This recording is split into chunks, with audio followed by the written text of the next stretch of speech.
প্রতিটা ম্যাচ, প্রতিটা মুহূর্ত, জয়ের উল্লাস, হারের নীরবতা, মাঠের খেলা, টেবিলের খেলা, আবেগ, অ্যাকশন আর বিশ্লেষণ। খেলা যেমন, খবর ঠিক তেমন। গরমাগরম ওয়েলকাম টু স্টার প্লে, সঙ্গে আছি মামুনুর রশিদ। শুরুতেই শিরোনাম।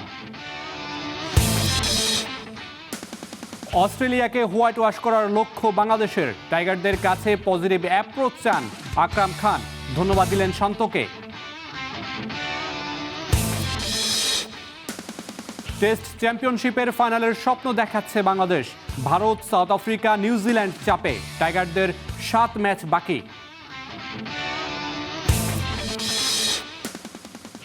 এএফসি উইমেন্স চ্যাম্পিয়ন্স লিগে অভিষেকটা ভালো হলো না রাজশাহী স্টার্সের। ইস্ট বেঙ্গলের কাছে হারল 4-0 গোলে, ঘুরে দাঁড়ানোর লক্ষ্য। দুরন্ত ফর্মে জায়ান হাকিম 3 ম্যাচেই করেছেন 3 গোল। বাংলাদেশ দলের গেম চেঞ্জার হতে পারেন এই স্ট্রাইকার।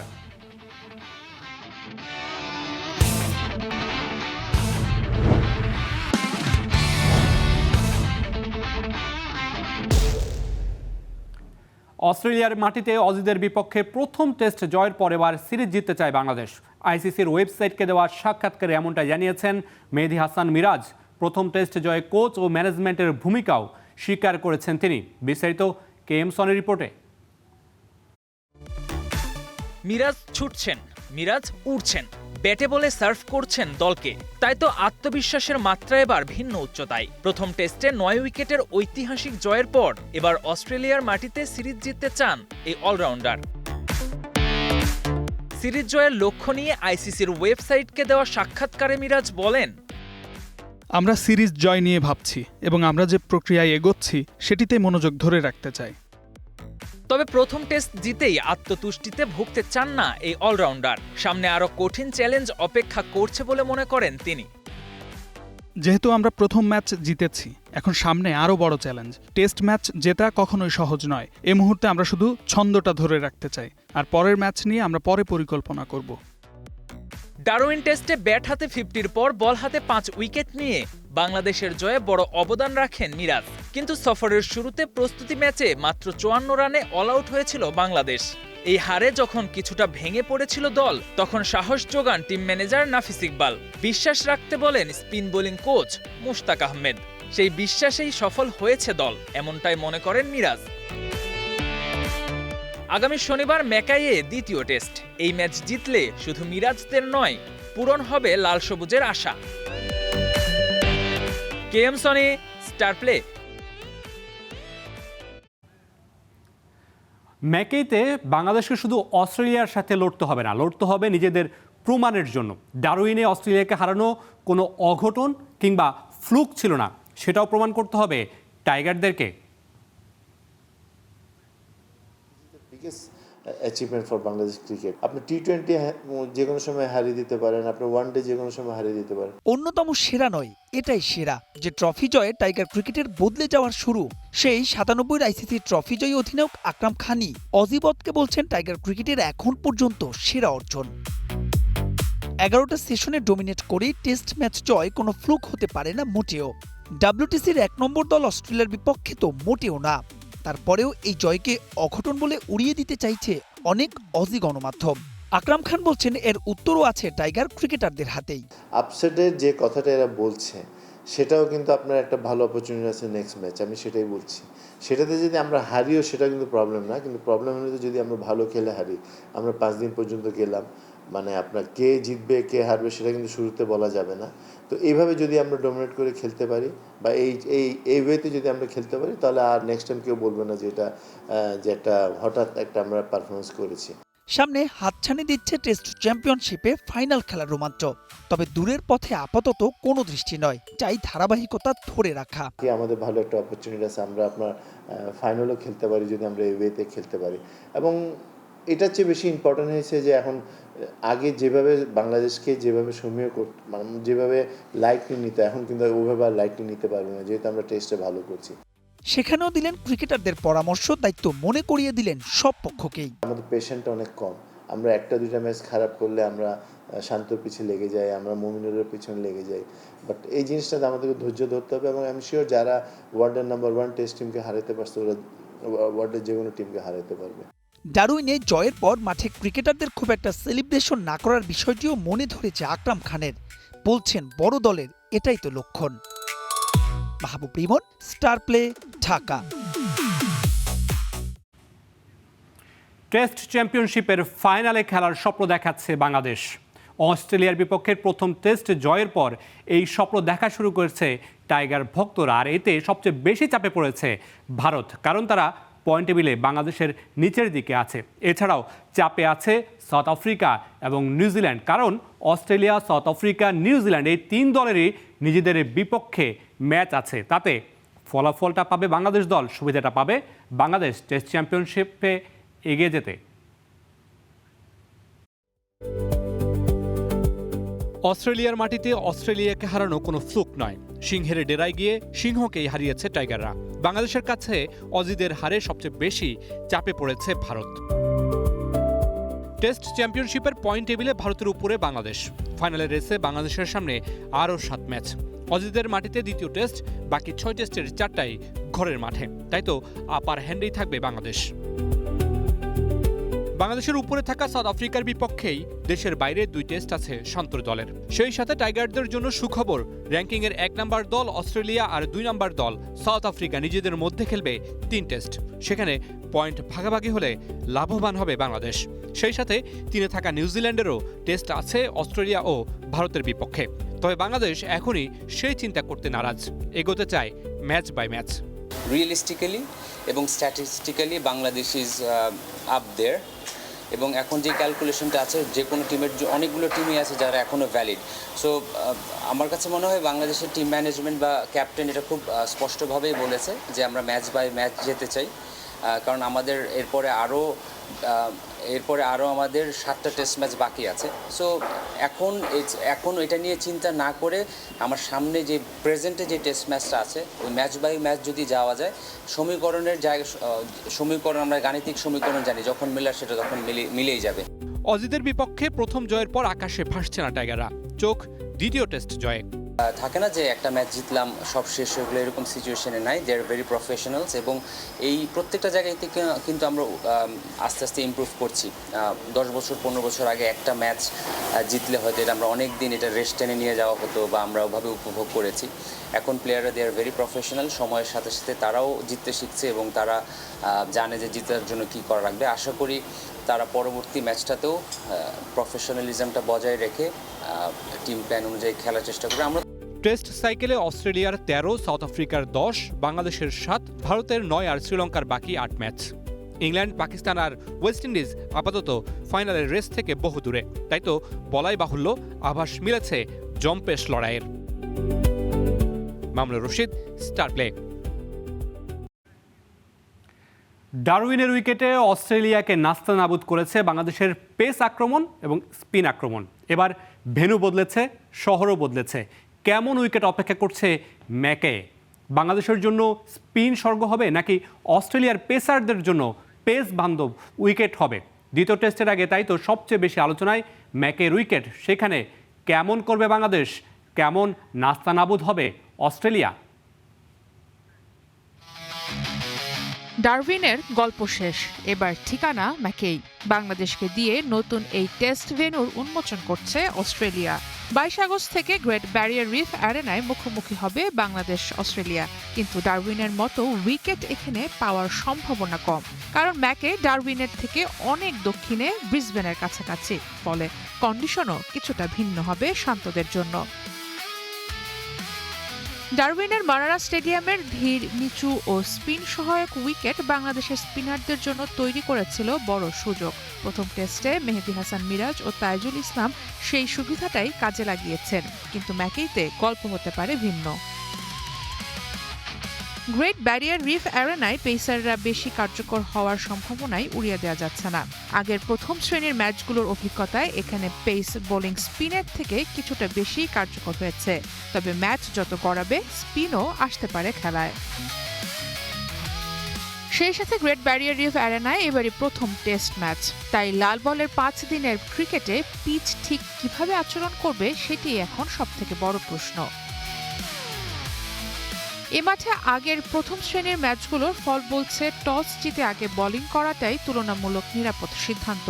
5 ম্যাচের 4টিতেই জিতেছে রান তাড়া করা দল। তবে একটি ম্যাচে আগে ব্যাট করেও জয় এসেছে, অর্থাৎ ডারউইনের মতো আগে ব্যাট করাটা এখানে নিশ্চিত বিপদ নয়। আর এখানেই বাংলাদেশের সামনে নতুন পরীক্ষা। ডারউইনের শুরুতে হাসান তার ভ্যারিয়েশন দিয়ে ডমিনেট করলেও শেষে স্পিনাররা ম্যাচের নিয়ন্ত্রণ নিয়েছিলেন। ম্যাকেতে যদি পিচে পেস ও বাউন্স থাকে তাহলে তাসকিন, হাসান মাহমুদ ও শরীফুল ইসলামের ওপর বাড়বে দায়িত্ব। অন্যদিকে অস্ট্রেলিয়ার স্টার্ক, হেজেলউড, ক্যামেন্স থ্রোয়ের জন্যও এটি হতে পারে ঘুরে দাঁড়ানোর মঞ্চ। তবে পিচ যতই অস্ট্রেলিয়ার পেসারদের পক্ষে থাকুক, প্রথম টেস্টের আত্মবিশ্বাস এখন বাংলাদেশের সবথেকে বড় শক্তি। ডারউইনে অস্ট্রেলিয়াকে 9 উইকেটে হারিয়ে সিরিজে 1-0 এগিয়ে আছে টাইগাররা। ম্যাকেতে তাই শুধু পিচের লড়াই নয়, লড়াইটা আত্মবিশ্বাসেরও। তাই ডারউইন উইকেটের স্বর্গ পেরিয়ে ম্যাকেতে পেস বাউন্সের পরীক্ষা অপেক্ষা করছে বাংলাদেশের সামনে। সারা মাহবুব, স্টার প্লে। এএফসি চ্যাম্পিয়ন্স লিগে বাংলাদেশের ক্লাব রাজশাহী স্টার্স এফসির যাত্রাটা সুখকর হলো না। ভারতের ইস্ট বেঙ্গলের কাছে 4-0 গোলে হেরেছে বাংলাদেশের ক্লাবটি। তবে এখনই যাত্রা শেষ হচ্ছে না বাংলাদেশের, ঘুরে দাঁড়ানোর সম্ভাবনা আছে। হাতে আছে আরও 2টা ম্যাচ। বিস্তারিত জানাচ্ছেন ডায়না জেরিন। উইমেন্স চ্যাম্পিয়ন্স লিগে প্রথমবারের মতো জায়গা করে নিয়েছিল রাজশাহী স্টার্স এফসি। বাংলাদেশ থেকে দলটা এসেছে এবং প্রথম ম্যাচটা ছিল ইস্ট বেঙ্গল এফসির সাথে। বেশ পুরনো একটা ক্লাব এবং নিঃসন্দেহে ইস্ট বেঙ্গল এফসিতে বেশ অভিজ্ঞতা সম্পন্ন খেলোয়াড় আছে, আমরা সবাই সেটা জানি। কিছুক্ষণ আগেই ম্যাচটা শেষ হয়েছে এবং ম্যাচের স্কোর 4-0তে ম্যাচটা শেষ হয়েছে। প্রথমার্ধের আগেই আসলে 3-0 স্কোর নিয়ে প্রথমার্ধ শেষ করেছিল দুই দল এবং সেকেন্ড হাফে একটা গোল আবার কনসিড করেছে রাজশাহী স্টার্স এফসি। যদিও শুরুতে বাংলাদেশ বেশ অ্যাটাকিং মোডেই ছিল এবং তারা বেশ কয়েকবার অ্যাটাক নিয়েছে, বেশ কয়েকটা দুর্দান্ত সেভও আমরা দেখেছি। আমাদের রূপনা এবং পরবর্তীতে স্বর্ণা নেমেছে তাদের দুজনের কাছ থেকেই। তবুও এই ম্যাচটা অথবা আজকের দিনটা আসলে রাজশাহী স্টার্স এফসির ছিল না। এর পরের 2টা ম্যাচ আছে, একটা গুয়াম এফসি এবং অন্যটা সাবা এফসির সাথে। আশা করা যাচ্ছে নিশ্চয়ই সেই 2টো ম্যাচে বাংলাদেশ ঘুরে দাঁড়াবে। Diana Zarin, star play. বহু বছরের আক্ষেপ পারফেক্ট নাম্বার 9। মাঠ থেকে উইং খেলা জমলেও বক্সে ফিনিশিংয়ের অভাবে বারবার আটকে যায় বাংলাদেশ। তবে অবসান ঘটছে এই প্রতীক্ষার। 3 ম্যাচে 3 গোল করে নজর কাড়া জায়ান হাকিম কি হতে যাচ্ছেন লাল সবুজের নতুন গেম চেঞ্জার, যার টার্গেট প্লেয়ার নিখুঁত ফিনিশিং বদলে দিতে পারে পুরো অ্যাটাকিং লাইন। কিন্তু প্রশ্ন হলো, সেপ্টেম্বরের আগেই কি বাফুফে তাকে স্কোয়াডে ইন্টিগ্রেট করতে পারবে? রহমান পেয়ারের এক্সপ্লেনার। বাংলাদেশের ফুটবলের সবচেয়ে বড় শূন্যতাটা কোথায়? উত্তরটা বহু বছর ধরে একই। সেন্টার ফরওয়ার্ড পজিশনে মাঠে বল যোগান দেওয়ার মানুষ এসেছে, উইংয়ে গতি এসেছে, ডিফেন্সে স্থিরতা এসেছে, কিন্তু বক্সের ভেতরে শেষ কথা বলার মতো একজন স্ট্রাইকারের অভাব কাটেনি। আর ঠিক এই জায়গাতে জায়ান হাকিম বাংলাদেশের জন্য হতে পারেন গেম চেঞ্জার। কারণ বাংলাদেশ শুধু আরেকজন ফরওয়ার্ড খুঁজছে না, বাংলাদেশ খুঁজছে এমন একটা ফোকাল পয়েন্ট যাকে সামনে রেখে আক্রমণ ভাগের পুরো কাঠামো দাঁড় করানো যায়। এমন একজন স্ট্রাইকার যিনি শুধু গোল করবেন না, প্রতিপক্ষের সেন্টার ব্যাককে ব্যস্ত রাখবেন, ডিফেন্সের লাইন ভাঙবেন, বল ধরে রাখবেন এবং সেকেন্ড বলের লড়াইয়ে দলকে এগিয়ে দেবেন। জায়ান হাকিমের প্রোফাইল ঠিক এই কারণেই এতটা গুরুত্বপূর্ণ।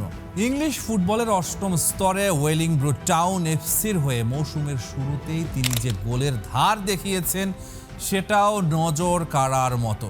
প্রথম 3 ম্যাচে 3 গোল বাংলাদেশের জন্য এটা একটা সম্ভাবনার সংকেত। কারণ জাতীয় দলের সবচেয়ে বড় সমস্যা যখন ফাইনাল থার্ডে এন্ড প্রোডাক্ট, তখন এমন একজন স্ট্রাইকারের ফর্মকে উপেক্ষা করার সুযোগ নেই।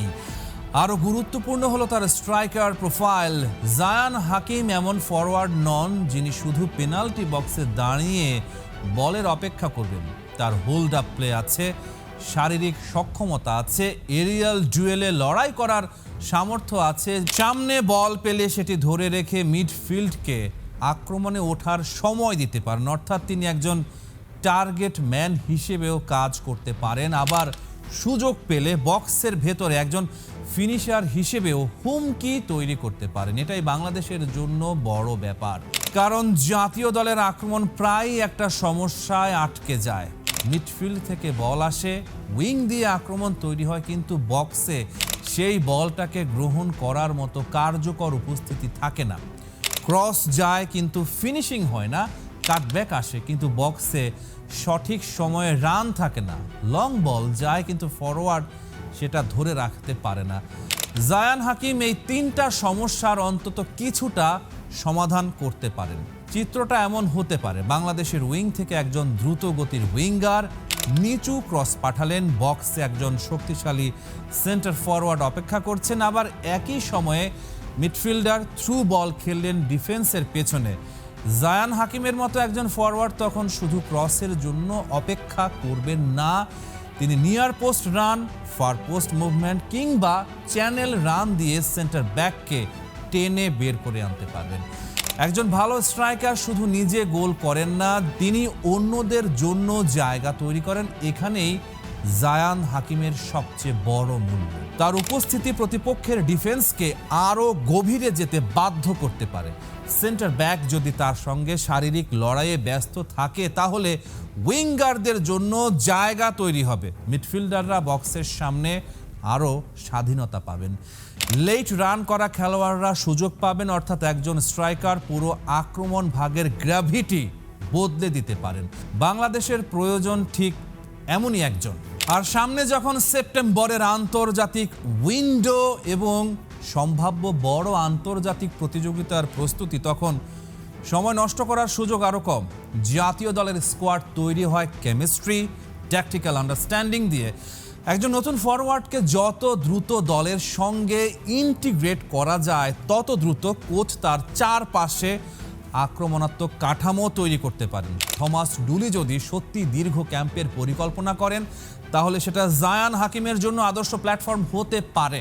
কারণ একজন ফরওয়ার্ডকে শুধু জাতীয় দলের জার্সি পরিয়ে মাঠে নামিয়ে দিলে কাজ শেষ নয়। তাকে বুঝতে হবে উইঙ্গার কখন ভেতরে ঢুকবেন, মিডফিল্ডার কখন থ্রু বল খেলবেন, ফুল ব্যাক কখন ওভারল্যাপ করবেন, কখন ডিফেন্সের পেছনে ছুটতে হবে। এই বোঝাপড়াটাই তৈরি করতে হবে ক্যাম্পে। আরেকটা বিষয়ে গুরুত্বপূর্ণ, জায়ান হাকিমের ক্ষুধা।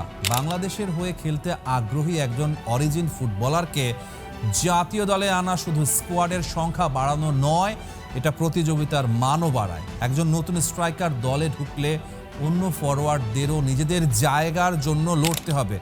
ফলে অনুশীলনের তীব্রতা বাড়বে, ম্যাচের জন্য প্রতিযোগিতা বাড়বে, কোচের হাতে বাড়বে বিকল্প। আর বাংলাদেশের মতো দলের জন্য বেঞ্চ থেকে ম্যাচের গতিপথ বদলে দেওয়ার মতো বিকল্প থাকা বিশাল সম্পদ। সবচেয়ে বড় কথা, বাংলাদেশের সামনে এখন শুধু একটা ম্যাচ বা একটা টুর্নামেন্ট নেই, সামনে সাফ এশিয়ান পর্যায়ের প্রতিযোগিতা এবং বিশ্বকাপ বাছাইয়ের মতো বড় চ্যালেঞ্জ। এসব মঞ্চে প্রতিপক্ষ যখন গতি, শারীরিক সক্ষমতা এবং ট্যাকটিক্যাল ডিসিপ্লিনে এগিয়ে থাকে, তখন বাংলাদেশের একজন নির্ভরযোগ্য নাম্বার 9 থাকা অপরিহার্য। জায়ান হাকিম সেই শূন্যস্থান পূরণ করার সম্ভাবনা তৈরি করেছেন। Rahman pair, star play. খেলা থামবে না, খবরও না, তবে বিদায় নিচ্ছি আজকের মতো। Stay tune.